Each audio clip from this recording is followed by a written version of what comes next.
बिस्मिल्लाहिर्रहमानिर्रहीम। अस्सलाम वालेकुम नाज़रीन, आप यूट्यूब चैनल देख रहे हैं। मैं इमरान खान हूँ। अमेरिकन भी एक ऐसी कौम है जो बड़े फ़ख्र के साथ जीते हैं।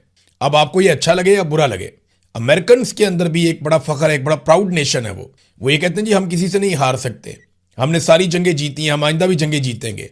और उन्हें कमज़ोरी बिल्कुल पसंद नहीं है। यानी वो ये नहीं देख सकते कि उनका प्रेसिडेंट हार गया और जो प्रेसिडेंट हारेगा या पीछे हटेगा वो उसका खुमियाजा भुगतेगा। यानी जिस तरीके से जो बाइडन अफगानिस्तान से निकला, उसका बहुत बड़ा डैमेज हुआ उसको पॉलिटिकली, और बड़ा मजाक उड़ाया उसके मुखालिफिन ने उसका। तो अगर डोनाल्ड ट्रंप यहाँ पे ये अधूरी जंग छोड़ के आ जाता है और ईरान को दुनिया फातेह समझती है, तो अमेरिका को तो डैमेज होगा, डोनाल्ड ट्रंप को पॉलिटिकली और उनकी पार्टी को बहुत बड़ा डैमेज हो जाएगा। तो ये वो चीज़ें हैं जिनकी वजह से खदशा है कि खुदा न खास्ता दोबारा खित्ते में पाकिस्तानी कोशिशों के बावजूद लड़ाई लग सकती है। तो एक तो ये चीज़ हमें दिमाग में रखनी पड़ेगी, ये क्या कह रहे हैं। लेकिन सदर अहमदी नयाद जो ईरान के साबिक सदर हैं, उन्होंने जो एक स्टेटमेंट दिया ना, वो बड़ा इंपॉर्टेंट है। मैंने उनका स्टेटमेंट पढ़ा और बड़ा बामानी किस्म का उन्होंने स्टेटमेंट दिया।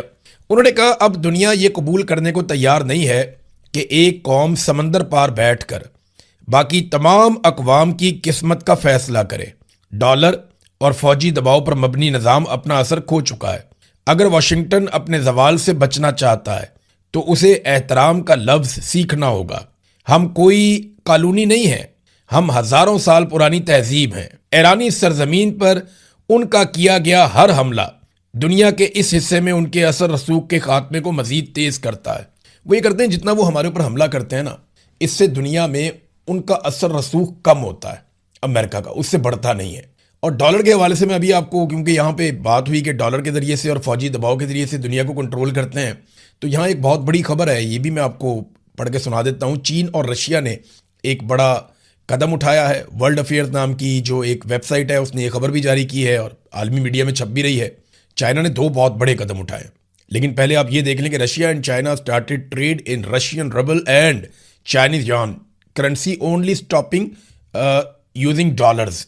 वो ये कहते हैं कि रूस और चाइना जो है वो रशिया और चाइना की करेंसी के अंदर ट्रेड करना शुरू हो चुके हैं और सिर्फ इसी में वो ट्रेड करना चाहते हैं ताकि डॉलर का रास्ता रोका जा सके या डॉलर के इस्तेमाल को कम किया जा सके या उसको रोका जा सके। ये डॉलर के लिए अच्छी बात नहीं है। ये दो बहुत बड़ी मईशतें हैं। अगर इनके नक्शे कदम पे एक दो और मईशतें चल पड़ी, फ़र्ज़ करें अगर कल को जर्मनी कहता है कि हम यूरो के अंदर ट्रेड करेंगे, हम डॉलर में नहीं करेंगे। जर्मनी दुनिया की एक और बड़ी मईशत है ना, टॉप 5 के अंदर यही है। इंडिया है, जर्मनी है, जापान है, अमेरिका है, बरतानिया है, फिर रशिया भी टॉप 10 के अंदर आता है। चाइना दुनिया की बड़ी मईशतों में दूसरे नंबर पे है। तो अगर ये ममालिक जो है ये कह देते हैं कि हम अपनी अपनी करेंसी के अंदर ट्रेड करेंगे, और इंडिया जैसा एक बड़ा मुल्क भी ये कहता है कल को कि हम डॉलर में ट्रेड नहीं कर रहे, जिस मुल्क के साथ कर रहे हैं हम दूसरी करेंसीज में देख सकते हैं, तो अमेरिका के लिए बहुत बड़ा इशू हो जाएगा। और अगर डॉलर नीचे जाएगा तो अमेरिका का जो सुपर पावर का स्टेटस है वो खतरे में आ जाएगा। चाइना ने एक और स्टेटमेंट दिया है और ये ज़रा सख्त है। देखिए, अमेरिका ने पाबंदियां लगाई हैं कुछ बहरी जहाज़ों पे, कुछ कंपनीज के ऊपर, कुछ रिफाइनरीज हैं उनके ऊपर, कि वो ईरान के साथ ट्रेड कर रहे हैं। अब इसमें जो स्टेटमेंट दिया है चाइना ने, चीन की वजारत तजारत ने ऐलान किया है कि वो ईरानी तेल खरीदने के इल्ज़ाम में निशाना बनाई गई 5 कंपनियों के खिलाफ अमरीकी पाबंदियों की तामील नहीं करेगा। चाइना ने बाकायदा अमेरिका की पाबंदियां मुस्तरद कर दी हैं। अमेरिका धमकी ये लगाता है कि अगर हमारी पाबंदियां कोई मुस्तरद करेगा तो हम उसके ऊपर टैरिफ लगा देंगे। तो चाइना कहता है लगाओ, हम भी लगाएंगे। अब चाइना इस लेवल पे ट्रेड कर रहा है अमेरिका के साथ और दुनिया के साथ कि इतना आसान नहीं है कि उसके ऊपर आप बड़ा सा टैरिफ लगा दें और यकतरफा तौर पर आप उसको दबा लें। और ख़ास तौर पे उस वक्त जब आपकी फ़ौजें चाइना के करीब मौजूद हैं। यानी चाइना का फासला यहाँ से कम है, अमेरिका का फासला बहुत ज़्यादा है। चाइना थोड़ी सी सपोर्ट करे तो ईरान अमेरिका के लिए बहुत बड़ी मुश्किलात पैदा कर सकता है। तो चीन ईरानी तेल का एक बड़ा ख़रीदार है, ख़ास तौर पर छोटी और आज़ाद रिफाइनरीज के ज़रिए, जिन्हें टी पॉट्स कहा जाता है। ये रिफाइनरियाँ कम कीमत पर फ़रोख्त होने वाले ईरानी खाम तेल पर इन्हिसार करती हैं। अमरीका जो ईरान की आमदन कम करने की कोशिश कर रहा है वो इन पर पाबंदियां लगा रहा है। चीन का कहना है कि वो अमरीकी पाबंदियों को तस्लीम नहीं करता। ये वजारत तजारत है चाइना की जिसने ये स्टेटमेंट जारी किया, और चीनी कंपनियों और इदारों को भी इन पर अमल दरामद या इनकी तामील नहीं करनी चाहिए। चाइना के बाद अपना पूरा एक इकनॉमिक वर्ल्ड है, और अगर वो इससे अपने आप को बाहर निकालता है तो ये कोई अच्छी खबर नहीं है अमेरिका के लिए। ये अमेरिका के लिए मुश्किलात बढ़ेंगी आने वाले वक्त में। डोनाल्ड ट्रंप ने अमेरिका को वहां पे लाकर खड़ा कर दिया है जहां पे अमेरिकन फौज का दबदबा पहले जैसा नहीं रहा। दूसरा, अमेरिकी डॉलर का असर रसूख जो है वो खतरे में पड़ गया है। फौजी दबदबा खत्म और डॉलर का असर रसूख अगर पीछे चला गया तो अमेरिका दुनिया की इकोनॉमी को कंट्रोल करने की वो सलाहियत खो देगा जो उसके पास गुज़िश्ता कई दहाइयों से है, और ये एक अलार्मिंग चीज़ है। डोनाल्ड ट्रंप इसे कैसे कंट्रोल करते हैं इसके बारे में कुछ कह नहीं सकते, लेकिन डोनाल्ड ट्रंप के जो स्टेटमेंट्स हैं वो बड़े अजीबोगरीब आ रहे हैं। एक तो डोनाल्ड ट्रंप ने स्टेटमेंट दिया कि उन्होंने अपनी नेवी की कार्रवाइयों को बहरी कज़ाकी करार दे दिया कि हम बहरी कज़ाकों की तरह काम कर रहे हैं। अब ईरान के जो तर्जुमान है वजारत खारजा के, वो कहते हैं ये स्लिप ऑफ टंग नहीं है, ये डोनाल्ड ट्रंप के मुंह से सच्चाइयां निकल रही हैं कि अमेरिकन नेवी वाकई में इस खित्ते में बहरी कज़ाकों का काम कर रही है, लूट मार का काम कर रही है, जो उन्हें नहीं करना चाहिए। फिर एक और स्टेटमेंट जो डोनाल्ड ट्रंप ने दिया, ये देखें आप, हम उनको नोबेल इनाम देना चाहते हैं अमन का। हम कहते हैं जी आप सेवियर ऑफ द वर्ल्ड हैं, आप साउथ एशिया के सेवियर हैं, हम आपको सल्यूट पेश करते हैं। शहबाज शरीफ साहब ने जूते चमका के रख दिए हैं, फील्ड मार्शल ने उनको पता नहीं क्या क्या सुना दिया है।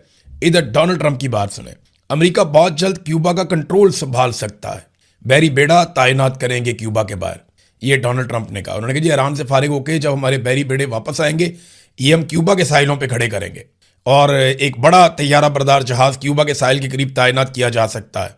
और उन्होंने कहा जी वो सरेंडर करेंगे, इसके इम्कानात हैं, क्यूबा खुद ही हथियार डालने पर मजबूर हो जाएगा और अमेरिका इस मुल्क का कंट्रोल संभाल लेगा। ये सब बहुत जल्द मुमकिन है।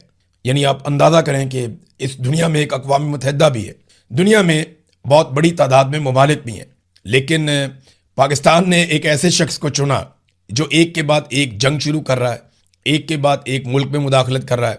यानी जितने हज़ारों लोग कत्ल हुए, मासूम बच्चियां कत्ल हुई, यूनिवर्सिटीज़ के ऊपर, तालीमी इदारों पे अटैक हुए, अस्पतालों पे अटैक हुए, जो कुछ गजा में हुआ, बोर्ड ऑफ पीस बनने के बाद जो कुछ हुआ, क्या शहबाज शरीफ को अभी भी, आपकी राय क्या है इसमें, आप ये बताइए कि क्या शहबाज शरीफ को अभी भी डोनाल्ड ट्रंप को अमन का नोबेल इनाम जो नामजद किया है उस नामजदगी को बरकरार रखना चाहिए या वो नामजदगी वापस ले लेनी चाहिए इन इकदामात के बाद?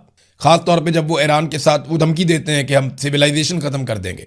जब डोनाल्ड ट्रंप ये कहते हैं कि सिविलाइजेशन ख़त्म कर देंगे या पूरा मुल्क तबाह कर देंगे, उड़ा देंगे, तो इसका मतलब क्या है? जब वो ये कहते हैं कि हम क्यूबा का कंट्रोल संभाल लेंगे, जब वो एक मुल्क के सदर को उठाकर ले जाते हैं मदूरो को और अपने मुल्क में ले जाकर उसको बंद कर देते हैं, तो ये बहुत अजीब चीज़ें हैं जो दुनिया विटनेस कर रही है। अब आ जाए जरा पाकिस्तान के अंदर नाजरीन, नवाज शरीफ के खास आदमी अफसार आलम और आसिम मुनीर के खास आदमी मोहसिन नकवी, इनके बीच में एक मामला ठन गया।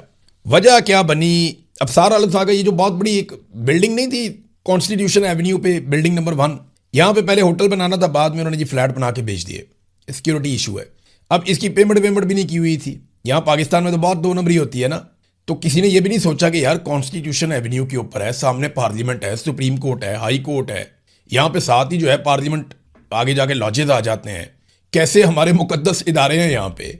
तो इस जगह के ऊपर भी पैसा बना लिया अफसरान ने 2 नंबरी करके, और फ्रॉड किस्म के माफिया ने यहाँ पे आके माल बना लिया, जजेस ने भी अपना पैसा खा लिया। अब वहाँ पे एक जो फ्लैट है वो अफसार आलम साहब का भी था। वो ये कहते हैं कि उन्होंने अच्छे वक्तों में जब ये ज़ेरे तामीर था तब उन्होंने एक बुक करवा लिया था, तो ये बिल्कुल ठीक बात होगी उनकी। मैं बिल्कुल नहीं कह रहा कि ये उन्होंने करप्शन से लिया या कोई 2 नंबरी से लिया, ये बात बिल्कुल गलत है अगर कोई ये कहता है तो। बिल्कुल उन्होंने अपने हक हलाल के जायज़ पैसों से या तनख्वाहों से लिया होगा। वो अच्छी तनख्वाहों पे मीडिया में काम करते रहे, और जो लोग मीडिया में काम करते रहे उनके लिए 2, 4, 5, 10 करोड़ का फ्लैट लेना या प्लॉट लेना कोई मुश्किल नहीं है। यहाँ 5 मिलियन से 10 मिलियन तक तनख्वाह होती है पाकिस्तान में मीडिया वालों की, जो अच्छा काम करते हैं। अफसार आलम साहब का तो मुझे आइडिया नहीं है, लेकिन जो अच्छा काम करते हैं उन्हें अच्छी खासी तनख्वाह भी मिलती है पाकिस्तान में, और किस्तों पे लेना तो कोई रोला ही नहीं है। तो वो कहते हैं जनाब उनका वहाँ पे एक फ्लैट था, जब मामला यहाँ पे आया तो उनको गुस्सा आ गया।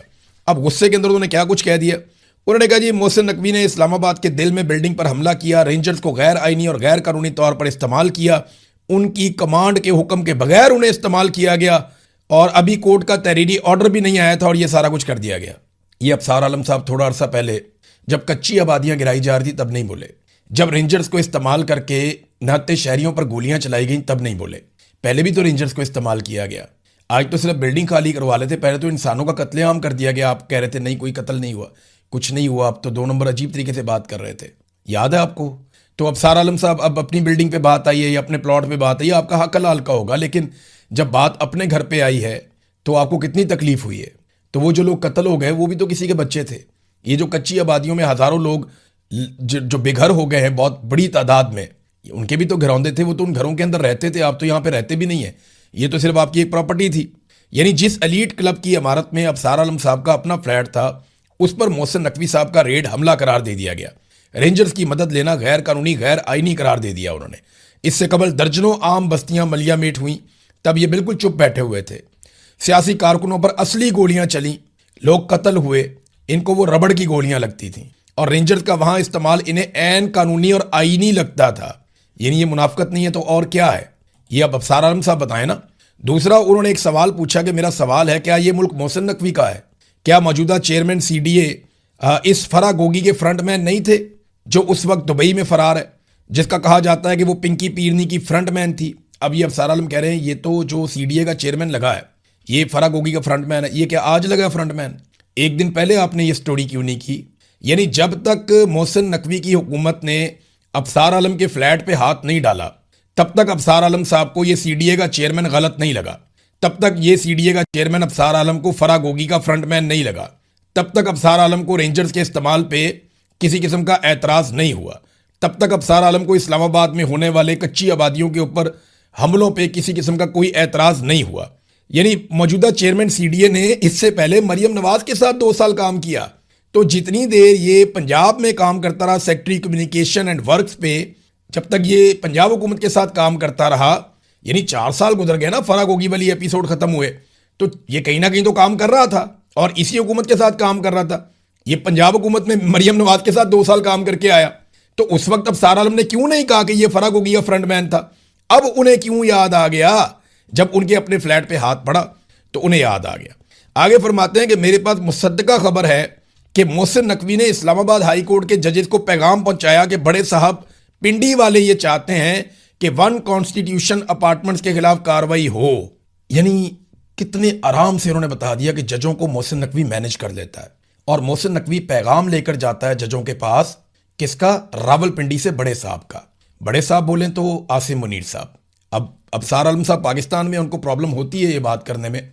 वैसे भी अबसार आलम साहब नवाज शरीफ साहब के खास आदमी है, नवाज शरीफ साहब इक़्तिदार में है तो वो सोचेंगे नाम लेते हुए, लेकिन बड़े साहब वो आसिम मुनीर साहब को ही कहते हैं कि मेरे पास, उन्होंने कहा जी मेरे पास मुसद्दका खबर है, पक्की खबर दे रहे हैं कि हाई कोर्ट के जजों को मोहसिन नकवी कंट्रोल करता है आसिम मुनीर के कहने के ऊपर और गुमराह करता है। उन्हें यह बताता है कि कॉन्स्टिट्यूशन अपार्टमेंट्स के खिलाफ कार्रवाई करनी है, बड़े साहब चाहते हैं। हम कितने अरसे से कह रहे हैं कि अदालतों को मिलिट्री एस्टेब्लिशमेंट कंट्रोल कर रही है, कोई मानता नहीं था। यही अबसार आलम वगैरह भी नहीं मानते थे। आज वो अपने मुंह से कह रहे हैं। क्यों कह रहे हैं? फ्लैट अपना आ गया ना, सिर्फ इस वजह से। फिर उन्होंने कहा मेरा एक सवाल है, क्या ये मोहसिन नकवी का मुल्क है? क्या ये मुल्क इसलिए बना था कि यहाँ लोग मेहनत करें, हलाल की कमाई करें, टैक्स दें, बजाय अपना पैसा मोहसिन नकवी और उसके खानदान की तरह मुल्क से नाजायज़ तरीके से बाहर ले जाएं, इस मुल्क में इन्वेस्ट करें अपने बुढ़ापे के लिए और इस पर मोहसिन नकवी कब्जा कर ले? सवाल उन्होंने पूछे हैं मोहसिन नकवी से। फिर फील्ड मार्शल के खास आदमी मोहसिन नकवी पे एक और बड़ा घिनौना इल्ज़ाम लगाया उन्होंने कहा मोहसिन नकवी ने अपना काला धन एमनेस्टी के जरिए सफ़ेद किया। मोहसिन नकवी की बीवी का अपार्टमेंट दुबई लीक में जाहिर हुआ। मोहसिन नकवी ने कुछ दिन पहले कहा कि $100 अरब बाहर गया है। आप तो खुद पैसा बाहर लेकर गए हैं, आप दूसरों का पैसा कैसे लाएंगे? यही मोहसिन नकवी मनी लॉन्ड्रिंग भी कर रहा है। उसकी बीवी ने गैर कानूनी जायदाद भी बनाई है। और ये सारी चीज़ें कौन बता रहा है? अबसार आलम, नवाज शरीफ का खास आदमी, आसिम मुनीर के खास आदमी के बारे में बता रहा है। सिंध के मुख्तलिफ एयरपोर्ट पर आज भी जहाज उतर रहे हैं जो काला धन दुबई लेकर जा रहे हैं। यह भी जनाब अबसार आलम ने कहा है। तो नाज़रीन, इसमें घबराने वाली या ज़्यादा खुश होने वाली या परेशान होने वाली कोई बात नहीं है। अबसार आलम का फ्लैट बच जाएगा तो मामला बिल्कुल नॉर्मलाइज हो जाएंगे। उसके बाद कोई ना कोई ये हल भी निकाल लेंगे। लेकिन अच्छी बात यह है कि कम से कम इन्होंने एक दूसरे को एक्सपोज किया और जो बातें हम काफ़ी अरसे से कह रहे हैं उनके सबूत के तौर पे अब इन बयानात को हम सामने रख सकते हैं। नाज़रीन, एक स्टेटमेंट अंसार अब्बासी साहब का भी देखें ना, ये सहाफ़ी कैसे अपने आप को एक्सपोज करते हैं, सीनियर सहाफ़ी कहलाते हैं, यहाँ कई दहाइयों से काम कर रहे हैं। ये देखें उन्होंने क्या कहा। शहबाज शरीफ साहब की तवज्जो के लिए ट्वीट करते हुए कहते हैं कि इस्लामाबाद के जिम्स के अंदर, ये जो एक्सरसाइजिंग वाले क्लब्स होते हैं, जिम्स के अंदर मर्द और ख़वातीन की मुश्तरका एक्सरसाइज से इखलाकी और माशरती मसाइल जन्म ले रहे हैं। मुतअल्लिका हुकाम फौरी तौर पर इन ख़वातीन और मर्दों के लिए अलहदा औकात मुकर्रर करें और उस पर सख्ती से अमल करवाएं। ये जनाब डीसी इस्लामाबाद को इन्होंने साथ जोड़ के तो ये कह दिया कि जनाब जिम के अंदर इकट्ठी एक्सरसाइज करने से या जिम के अंदर एक्सरसाइज की टाइमिंग एक होने से बड़े शदीद मिसाइल पैदा हो रहे हैं। मेरे दिमाग में ना एक चीज़ आई फौरी तौर पे, और जो मेरे दिमाग में आ रहा था वही मैं हैरान कुन तौर पे मैंने देखा कि हमारी एक बहन है सहरिश मान, उन्होंने एग्जैक्टली वही लिखा हुआ था। मैं उन्हीं का पढ़ के सुनाया, तो क्रेडिट भी उनको दे देता हूं। मेरे दिमाग में एग्जैक्टली यही बातें आ रही थी जो उन्होंने लिख भी दी, तो मैं वहीं से पढ़ के आपको सुनाऊंगा, उन्हीं का क्रेडिट है। उन्होंने कहा, क्या है ये आदमी, पाकिस्तान में औरतों को आधी रात को चादर और चार दीवारी का तकद्दुस पामाल करते हुए बगैर दुपट्टे के बालों से घसीट कर गिरफ्तार किया गया। माओं बहनों बेटियों से जेलें भर दी गईं। जजों के घरों में उनके बेडरूम्स में खुफिया कैमरे लगाए गए। फिल्में बनाकर मियां बीवी के हलाल रिश्ते की तौहीन की गई। तब इन्हें इखलाकी और माशरती मसाइल जन्म लेते नजर नहीं आए।